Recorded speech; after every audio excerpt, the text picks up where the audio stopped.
হবো বিষয়টা এমন না। রানা বছর ইনশাআল্লাহ 20 লাইনে 20 জনকে বানাবো ইনশাআল্লাহ। সেই প্রতিশ্রুতি নিয়ে কিন্তু এগিয়ে যাচ্ছি। আমি ধন্যবাদ জানাচ্ছি আপনাদের সকলকে, যারা দীর্ঘক্ষণ থেকে অনেক অপেক্ষায় অনেক কষ্ট করে কিন্তু এখন পর্যন্ত আমাদের কথাগুলো শুনতেছেন। অ্যাকচুয়ালি যে কোনো ক্ষেত্রে যদি আপনি আপনার কিছু অর্জন করতে চান, সেক্ষেত্রে কিছু কিন্তু আপনাকে দিতে হবে না? আজকে আপনারা এখানে শিখতে আসছেন অনেকে, রাইট? আমরা অনেকে শিখাতে আসছেন, বাট আমি কিন্তু শিখতে আসছি। কিন্তু এই শিখতে আসার কারণে কিন্তু আমরা অনেক দূর দূরান্ত থেকে জার্নি করে আসতে হয়েছে না? তার মানে আগে দিছি, রাইট কি না? একটা ত্যাগ স্বীকার করছি, এখন কিন্তু আমরা শিখতেছি। তো প্রত্যেকটা ক্ষেত্রে যদি আমি ফাইনালি যদি কিছু অ্যাচিভ করতে চাই এবং গোল অ্যাচিভ করতে চাই, সেক্ষেত্রে কিন্তু আমাকে আগে কিছু দিতে হবে। অনেক ক্ষেত্রে আমরা যখন ইনভাইট করি মানুষকে, বিশেষ করে আমার গ্রেট লিডার, আমার ডাইনামিক টিমের অন্যতম leader, iconic leader Nurul Afsar ভাই, ওনাকে যখন আমি ইনভাইট করি, সে অনেক কাহিনী, আমি কি একটু শেয়ার করবো? শুনতে ইচ্ছা হয়? মজার কাহিনী শুনবেন। আমি 2014 সালে বাহরাইন যাই। তখন আমি সৌদি আরব ছিলাম এর পূর্বে, তো ওয়েটার হিসেবে কাজ করতাম। বাহরাইনে যাওয়ার পরে ভালো একটা রেস্টুরেন্টে আমি জব পাই, যেখানে আমার স্যালারি ছিল অন্তত 70 থেকে 80,000 টাকা। ডিউটি ছিল মাত্র 9 ঘন্টা। কয় ঘন্টা? আমি প্রশ্ন করবো, উত্তর দিবেন, তাহলে বুঝবো তো শুনতেছেন। কয় ঘন্টা ডিউটি ছিল? 9 ঘন্টা। 24 ঘন্টা থাকে, 9 ঘন্টা গেলে আর কত ঘন্টা থাকে? কত ঘন্টা থাকে? তাহলে আমি একজন প্রবাসী, আমি সময়ের মূল্য বুঝি এবং মূল্য দিতে জানি। বিদায় এই 15 ঘন্টাকে বেকার কি আমি কাটাতে চাই? Of course no. এখন আমি কিন্তু বাহরাইনে নতুন, কোনো লোক আমার পরিচিত নেই, কিন্তু আমাকে নিজেকেই রাস্তা খুঁজে নিতে হবে। অদ্ভুত এক কাণ্ড ঘটাইছিলাম, আমি কি ওটাও শেয়ার করবো? আমি একদিন এক বাংলাদেশি রেস্টুরেন্টে ঢুকলাম, সেখানে অন্তত 20-25 জন খাওয়া খাচ্ছিল দুপুরবেলা। আমি নিজেও কিন্তু খাইতে গেছিলাম। তো আমার এই 15 ঘন্টাকে কাজে লাগানো দরকার নিজের প্রয়োজনে। কার প্রয়োজনে? যদি আমার প্রয়োজনে আমাকে কিছু করতে হয়, তাহলে উদ্যোগ কাকে নিতে হবে? আমাকে নিতে হবে, রাইট কিনা? তখন আমি হুট করে দাঁড়িয়ে গেলাম, সবাই অবাক। আমি সবাইকে উদ্দেশ্য করে বললাম, প্রিয় ভাইরা, আপনারা সবাই এখানে বাংলাদেশি। আচ্ছা, এই ঘটনা কোথাও আর করছে? আপনাদের জীবনে কোথাও করছে? আমি গড়াই দিছি। আমি বললাম যে, প্রিয় ভাইরা, আপনারা এখানে সবাই বাংলাদেশি। আমি অ্যাকচুয়ালি বাহরাইনে নতুন, কিন্তু আপনাদেরকে সবাইকে উদ্দেশ্য করে একটা কথা বলতে আসছি। বলে যে কি? বলে যে, দেখেন, আমি বাহরাইনে নতুন আসছি, আমার পরিচিত কেউ নেই। তো এই যে ফার্স্ট মার্কেট, এখানে আমি ডিউটি করি মাত্র 9 ঘন্টা ডিউটি, আরো 15 ঘন্টা আমার হাতে বেকার সময় আছে। তো 15 ঘন্টা তো আমি আর ঘুমাবো না, এখান থেকে কিছু সময় দিয়া আমি কিছু করতে চাই। আমাকে একটা পার্ট টাইমের খবর দিবেন। কি দিবেন? একটা পার্ট টাইমের খবর দিবেন। আলহামদুলিল্লাহ, তখনই কুমিল্লার মুরাদনগরের মোবারক সাহেব নামে একজন, উনি আমাকে বললো, ভাই আপনি পার্ট টাইম করবেন? বললাম যে ইয়েস, ঠিক আছে, আমার সাথে চলেন। উনি আমাকে নিয়ে গেলেন, জয়েন করে দিলেন। তখন থেকে কয়েকটা জিনিস শুধু আমার মাথায় নিয়ে নেওয়ার চেষ্টা করলাম। দেখছেন আমি কেন করি? আমি তো অলরেডি একটা চাকরি করতেছি, যেখানে 70 থেকে 80,000 টাকা আমার স্যালারি। স্মার্টলি এখানে কি ধরনের চাকরিটা কেমন, ড্রেসটা কেমন, শুনলে আরো অবাক হবেন। আমার ড্রেস ছিল সবসময় পাগি পরা। কি পরা? এবং একটা জুব্বা ছিল, একেবারে এখন পর্যন্ত পড়তো জুব্বা। দেখেন কত পরিচ্ছন্ন ডিউটি ছিল আমার, কত পরিচ্ছন্ন ডিউটি, এবং স্মার্টলি স্যালারি ছিল স্মার্ট। কিন্তু তারপর আমি ডিএক্সএন কেন করব? এটার কারণগুলো জানার দরকার আছে না? আমি চিন্তা করলাম, আজকে আমি যত স্মার্ট কাজে করি না কেন, যত স্মার্ট স্যালারি আমার থাক না কেন, একটা সময় যখন আমি বাংলাদেশে চলে যাবো, আমার কি স্যালারি থাকবে? আমি যদি অসুস্থ হয়ে কাজ না করতে পারি, স্যালারি থাকবে? কোম্পানি যদি ইচ্ছা করে আমাকে পাঠাই দেয়, তাও স্যালারি থাকবে না। তাহলে কন্টিনিউয়াসলি কিন্তু আমার একটা ইনকামের রাস্তা বানানোর দরকার আছে কি নাই? এবং সেই সুযোগ কে দিচ্ছে? কে দিচ্ছে? ডিএক্সএন। তাহলে আমার ডিএক্সএন করা দরকার। কারণ আমি যাই করি না কেন, আমি আজকে সিনিয়র ওয়েটার, আমার ভালো স্যালারি। আপনি হয়তো সেলসম্যান, ভালো স্যালারি। আপনি হয়তো ম্যানেজার, ভালো স্যালারি। বিশ্বাস করেন, আমরা কিন্তু নিজের শ্রম, নিজের ঘাম, নিজের মেধা দিয়ে আমরা কিন্তু আরেকজনকে পয়সাওয়ালা বানাচ্ছি। রাইট আর রং? রাইট কিনা? বিদায় এটা আমরা ডিএক্সএন করবো। কেন করব? কারণ আমি নিজেকে পয়সাওয়ালা বানাতে চাই এবং নিজের জন্য কিছু করতে চাই। রাইট কিনা?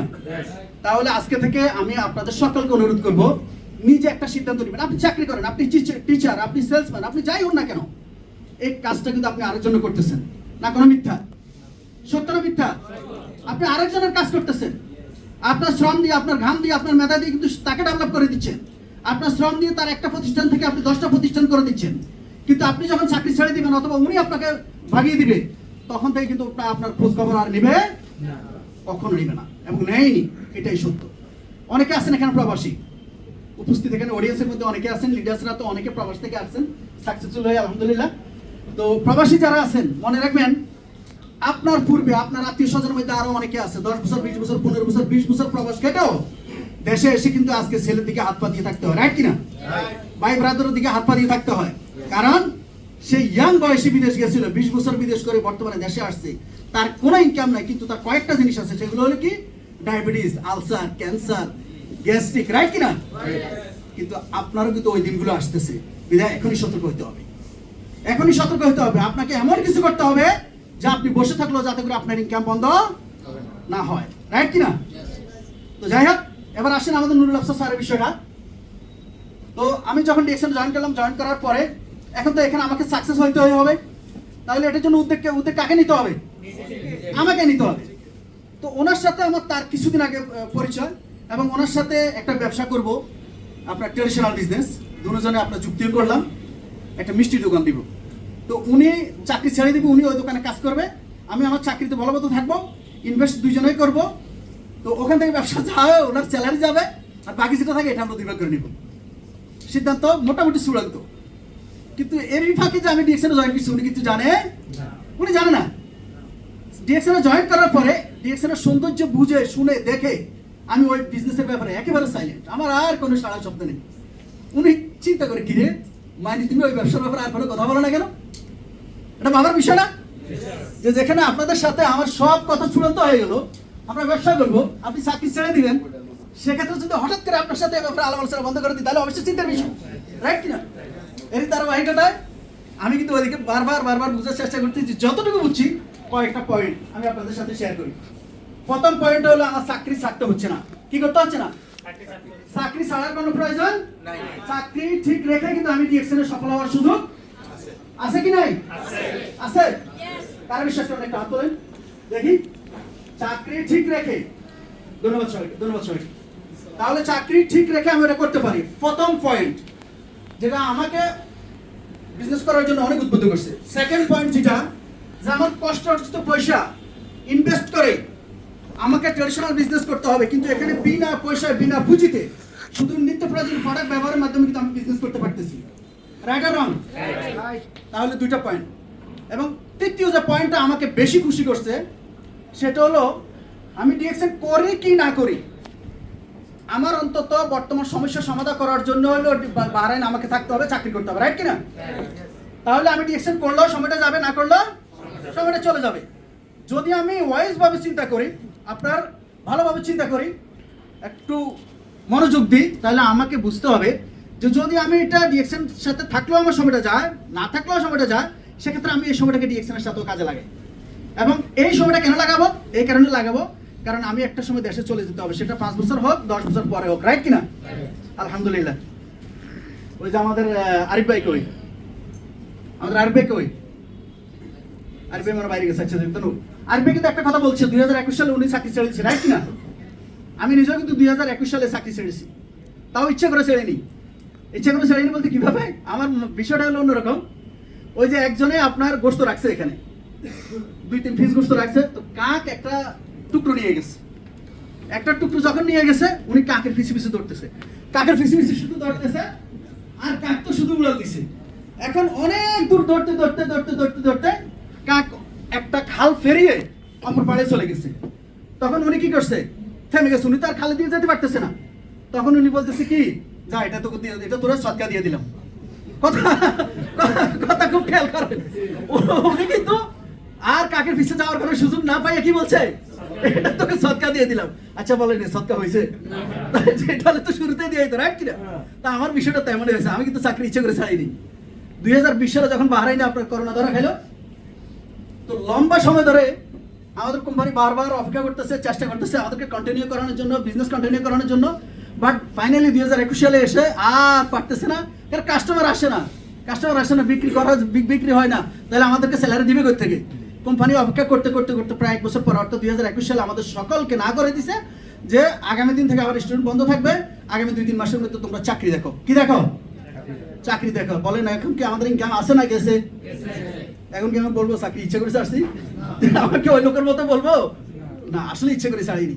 কেন ছাড়িনি? কারণ আমার ততক্ষণ পর্যন্ত চাকরি করার ইচ্ছে ছিল যতক্ষণ পর্যন্ত আমার ইনকামটা ন্যূনতম 4 থেকে 6 লাখ টাকা না পৌঁছে। কিন্তু আলহামদুলিল্লাহ 2021 সালে যখন আমাদের কোম্পানি বন্ধ হয়ে যায় তখন আমরা প্রায় এক কোম্পানিতে আমরা প্রায় 50 জন ছিলাম। কতজন? 50 জন। একমাত্র আমি তখন থেকে এ পর্যন্ত চাকরি করা তো দূরের কথা, আজ পর্যন্ত কোনো চাকরি খুঁজিও আজও খুঁজি নেই। কিন্তু বাকিরা সবাই এখনো এখানে 2 মাস, এখানে 6 মাস, এখানে 4 মাস। কারণ তারা ওই আমার কথাগুলোকে গুরুত্ব দেয় না। আজকে আপনারা এখানে অনেকে আছেন, আমি বিশ্বাস করি এখান থেকে ম্যাক্সিমাম লোক কিন্তু সফল হবেন, কিন্তু কিছু লোক জোরে যাবেন না। এই কিছু লোকের মধ্যে কে আমি জানি না, আপনি নিজেও জানেন না আপনি কিনা। এখন কেন জড়বেন? কারণ যখন আপনি এই বিজনেসের আজকের এই সমস্ত মোটিভেশনাল কথাগুলো শুনে, যখন এই মোটিভেশনাল কথাগুলো শুনে আপনার ভিতরে একটা আগুন ধরছে না, আপনি এখন দৌড়বেন, সফলতার জন্য দৌড়বেন। আপনি কার কাছে যাবেন? আপনার খুব নিকটস্থ লোকের কাছে যাবেন, ক্লোজ ফ্রেন্ডের কাছে যাবেন, ভাইয়ের কাছে যাবেন, বাবার কাছে যাবেন। ওনারা আপনার কাছের লোক, কিন্তু ওনারা আপনাকে প্রথমে এমন বেটু দিবে আপনি ওখানেই শেষ। অর্থাৎ ওনারা আপনার স্বপ্ন চুরি করবে। স্বপ্ন চোর এবার বুঝছেন? স্বপ্ন চোর কারা? কারা? খুব কাছের লোক, খুব কাছের লোক আপনার স্বপ্ন চুরি করবে। ঠিক আছে, খুব কাছের লোক। তাহলে খেয়াল করেন, আপনার ভাই, আপনার ক্লোজ ফ্রেন্ড, যাদেরকে বিশ্বাস করে আপনি প্রথমে তার কাছে যাচ্ছেন যে উনি আমার সাথে আসবে, ওনাকে না আমি বিজনেস করবো, আমি সফল হবো, উনিও সফল হবো, তাহলে কিন্তু উনি এমন ভাবে এমন কথা বলবে মনে হয় যেন আপনি কেউ মাইন্ড করবেন না, মনে হয় যেন আপনি কোথাও খারাপ কিছু নিয়ে ধরা খাইছেন। কথাই বুঝতে আসছে? এমন হয়েছে না? অনেকের সাথে হয়েছে না? হয়েছে কিনা? এমন আরো হবে, এমন আরো হবে। মনে রাখবেন, আপনাকে কিন্তু প্রতিজ্ঞাবদ্ধ থাকতে হবে যে আমার অনেক বাধা বিপত্তি আসবে। এগুলোকে বলা হয় চ্যালেঞ্জ। কি বলা হয়? চ্যালেঞ্জ। অনেক চ্যালেঞ্জ আসবে, এই চ্যালেঞ্জকে মোকাবিলা করেই কিন্তু আমাকে সফলতার মঞ্চে আসীন হতে হবে। এখন আসেন, সফলতার মঞ্চে আসীন হওয়ার জন্য কিন্তু আপনাকে পাগল হইতে হবে। কি হইতে হবে? পাগল হতে হবে। পাগল 2 ধরনের। কয় ধরনের? একটা হলো অনিচ্ছাকৃত পাগল, এটা হলো রোগ ব্যাধি, রাইট কিনা? রোগ ব্যাধির কারণে মানুষ পাগল হয়ে যায়, এটা হলো অনিচ্ছাকৃত পাগল। আরেকটা হলো ইচ্ছাকৃত পাগল হইতে হবে। তাহলে আমরা কি ইচ্ছাকৃত পাগল হব? কিসের জন্য? অন্তত ডায়মন্ড হওয়ার জন্য। কিসের জন্য? ডায়মন্ড হওয়ার জন্য। তাহলে যদি আপনি ইচ্ছাকৃত পাগল হন, তাহলে আপনি নিজেকে এটা বুঝে নেবেন যে আমি পাগলামি করতেছি সত্য, আমাকে উনি পাগল বলতেছে, উনি পাগল বলতেছে, উনি তো সত্য বলতেছে, আসলেই তো আমি পাগল। কিসের জন্য? আমার নিজের জন্য, আমার সফলতার জন্য, রাইট কিনা? আমার সফলতার জন্য। বিদায় পাগলামি আমাদেরকে এখানে করতেই হবে। নুরুল আফসার ভাই যখন আমাকে টোটালি অ্যাভয়েড করে চলতেছে, উনি আমার কোনো কথাই কর্ণপাত করতেছে না। কত মাস? কত মাস?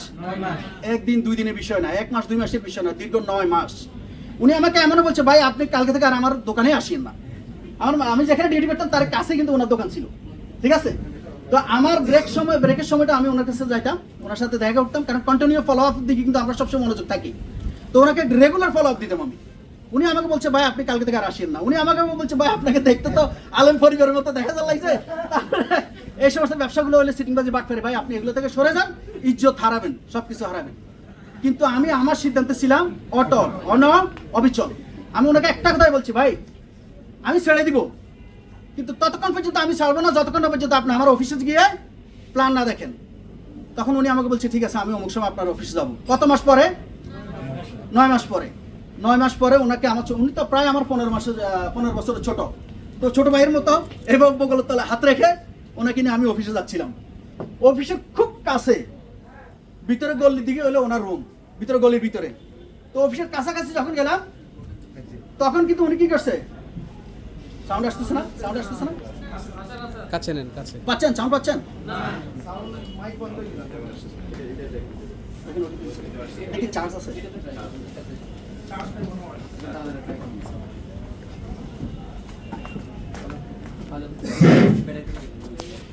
আমরা এই বিজনেসে সাকসেস হওয়ার জন্য আমাদের কিন্তু রাগ, রোষ, অভিমান এগুলো কিন্তু দাফন করতে হবে। এগুলোকে একবারে দাফন করে ফেলতে হবে। আমি এই জিনিসটা করার কারণে কিন্তু আজকে নুরুল আফসার স্যারের মাধ্যমে লক্ষ লক্ষ লোক কিন্তু আমার টিমে, রাইট কিনা? যদি তখন আমি যদি নিজেকে সংযম যদি না দেখাইতাম, যদি রাগের পূজা করতাম, ওনার সাথে যদি রাগ করে আমি চলে আসতাম, তাহলে উনি হয়তো অন্য কারো টিমে যেত, রাইট কিনা? তাহলে আমি কি করছি, যখন অফিসের কাছাকাছি গিয়েছি, উনি আমার বগলতল থেকে হাতটা এভাবে নিয়ে এক দৌড়ে বাসায় চলে গেছে। কোথায় চলে গেছে? বাসায় চলে গেছে। বাসায় চলে গিয়ে আর বাসা যায় তো যায়, বাসার কাছাকাছি গিয়ে আমার দিকে আবার দেখে বলে আচ্ছা আপনি বলেন 9 মাস একটা লোক আপনি ফলো আপ দিলেন, 9 মাস পরে যে লোকটা আপনাকে ওয়াদা দিল অফিসে যাবে, অফিসের কাছাকাছি গিয়ে যখন এই লোকটা এমন বিহেভিয়ার আপনার সাথে করে তখন আপনি কি করবেন? মেজাজ গরম করবেন না? এটা তো স্বাভাবিক। আমিও করছি কিন্তু একটা অন্য কিছু করছি, সেটা কি আমি কি করছি? মেজাজ গরম করে নেই, ওনার দিকে তাকিয়ে একটা মুস্কি হাসি দিছি। কি করছি? জাস্ট একটা মুস্কি হাসি দিছি, মুস্কি হাসি দিয়ে আমি চলে গেছি, কিচ্ছু বলি নাই ওনাকে। কারণ আমার রাগকে যদি আমি এখন দেখাতে চাই তাহলে আমার জীবনের কিন্তু লক্ষ্য অর্জন করা হবে না। সেই রাগকে আমি তখন কিন্তু আপনার কন্ট্রোল করছি, কন্ট্রোল করে আমি মুস্কি হাসি দিয়ে আমার বাসায় চলে গেছি। বাসায় চলে গিয়ে আমি অপেক্ষায় ছিলাম, ঠিক রাত্রে উনি আমাকে ফোন দিয়েছেন, কারণ উনি তো একজন ভালো ফ্যামিলির ছেলে, ওনার আবার টিচার ছিল। রাত্রে আমাকে ফোন দিয়েছে, ভাই আমি আসলে অন্যায় করছি, আপনি আমার সিনিয়র মানুষ, আমি বিজনেস করি বা না করি অন্তত আপনার সাথে যাওয়া আমার উচিত ছিল। বললাম ওয়েলকাম, আসেন, কখন আসবেন? বললো যে আগামী দিন। আমি বললাম যে আমার মোটামুটি গোলের কাছাকাছি আছে। পরের দিন আমার সাথে অফিসে গেল, উনি নিজে আমার বাসায় চলে আসছে পরের দিন, আমাকে যেতে হয়নি। পরে একসাথে অফিসে গেলাম, প্ল্যান দেখলেন। প্ল্যান তো তখন আমি দেখাতে জানতাম না, তখন কিন্তু আমি নতুন, কথা বুঝে গেছে? 9 মাস হলো আমাকে ভালোভাবে হাতে ধরে শেখানোর মতো কিন্তু গাইডলাইন করার মতো কেউ তখন ছিল না। যাই হোক, এগুলো অনেক কথা। তো ওনাকে আমি ধরে নিয়ে আরেকজনের মাধ্যমে প্ল্যান দেখাইছি, প্ল্যান দেখে তখন দেখলাম যে না, এখন আর আমাকে যেতে হয় না, আমার ছুটি হওয়ার আগে উনি অফিসে গিয়ে বসে থাকে। কথা বুঝতে পারছেন? উনি কিন্তু আমার আগে কিন্তু অফিসে বসে থাকে, আলহামদুলিল্লাহ। তো আমি আপনাদেরকে সংক্ষেপে যে কথাগুলো বুঝতে চাচ্ছি, আপনারা যদি সফল হতে চান তাহলে আপনাদেরকে পাগল হইতে হবে সফলতার জন্য, এবং এই পাগলামি কিন্তু অনেক ক্ষেত্রে করতে হবে, তবে পজিটিভলি কি পজিটিভলি পাগলামি করতে হবে। সেক্ষেত্রে আপনার কাছের লোক আপনাকে অনেকে না করবে, বাবাও না করতে পারে, কিন্তু আপনি আপনাকে সান্ত্বনা দিবেন এটাই যে আমি যতটুকু ডিএক্সএন ব্যাপারে জেনেছি আমার বাবা কিন্তু এখন ততটুকু জানে না। অবশ্যই আমার বাবা আমার শুভাকাঙ্ক্ষী, কিন্তু উনি ওই ব্যাপারে না জেনে আমাকে না করতেছে, রাইট কিনা? আরেকটা উদাহরণ আমি ওনাকে আফসার ভাইকে দিই। আফসার ভাই যখন জয়েন করার পরে কিন্তু ওনার বড় ভাইয়ের সাথে উনি যোগাযোগ করেন। ওনার বড় ভাই কিন্তু ওনার সাথে ডেস্টিনি করছিল আগে, এবং সাংবাদিকও। তো ওনার বড় ভাই শুনেই বলতেছে, ভাই এগুলো ছাড়ো, কি করো? আস্তাগফিরুল্লাহ, এগুলো তার বাসায় চাই না। আচ্ছা এখন বলেন, ওনার বড় ভাই বাংলাদেশ থেকে ডিএক্সএন প্ল্যান দেখছে না? কে দেখছে? নুরুল আমিন ভাই, আফসার ভাই দেখছে, রাইট কিনা? তখন আফসার ভাই মনে মনে সিদ্ধান্ত নিছে যে আমি যা জানি আমার ভাই এখনো তা জানে না, আমি ডিএক্সএন করবো, ডিএক্সএন এর সাথে থাকবো, এবং একটা পর্যায়ে গিয়ে আমার ভাইকে আমি শোনাবো। ঠিক তখনই আফসার ভাইয়ের একই সিদ্ধান্তের কারণে উনি লেগে থাকে যখন স্টার হয়েছে তখন স্মার্ট একটা বোনাস আসছে ওনার। স্মার্ট একটা বোনাস আসার কারণে ওনার ভাই তো সাংবাদিক, আমি বলছি না, ভালো একটা ক্যামেরা কিনছে, ভিডিও ক্যামেরা ওনার ভাইয়ের জন্য কিনে ক্যামেরাটা ওনার ভাইয়ের জন্য পাঠাইছে। যখন হাতে পাইছে তখন বললো, ভাই ক্যামেরাটা যে পাইছেন কোথায় কিনছি জানেন? বলেছে না, তো জানি না। তো বলেছে ওই যে আপনি ডিএক্সএন না করছিলেন না, আমি ডিএক্সএন থেকে আজকে পজিশন অর্জন করছি এবং আমার বোনাস এত টাকা আসছে, আলহামদুলিল্লাহ। আজকে এটা এখান থেকে আমি আপনার জন্য এটা গিফট করলাম। আজকে ওনার ভাই কিন্তু এই সিস্টেমে বিজনেস করতেছে। তো বিধায় আমরা যারা এখানে আছি, পৃথিবীর যে প্রান্তে আমাদের ভাই বন্ধু যেখানে আসে না কেন, সবাইকে আমরা এই মেসেজটা অবশ্যই দিয়ে দেবো যে ডিএক্সএন রাইট একটা প্ল্যাটফর্ম, এখানে হারানোর কোনো কিছুই নেই। শুধু যদি আমরা শক্ত একটা সিদ্ধান্ত নিয়ে এটার সাথে লেগে থাকতে পারি, এবং রাগ রোষ অহংকার এগুলোকে যদি আমরা মাটি চাপা দিয়ে দাফন করে যদি আমাদের পজিটিভ চেহারা নিয়ে, পজিটিভ চিন্তা নিয়ে, পজিটিভ কথাবার্তা নিয়ে যদি আমরা সমাজের সবাইকে যদি আমরা ছড়িয়ে দিতে পারি কথাগুলো, ইনশাল্লাহ সবাই একদিন আমার সাথে ডিএক্সএন করবো, রাইট কিনা? যাই হোক, অসংখ্য ধন্যবাদ সবাইকে। আমাদের আরো লিডার আছে, কথা বলবে। আসসালামু আলাইকুম ওয়া রাহমাতুল্লাহি ওয়া বারাকাতুহু।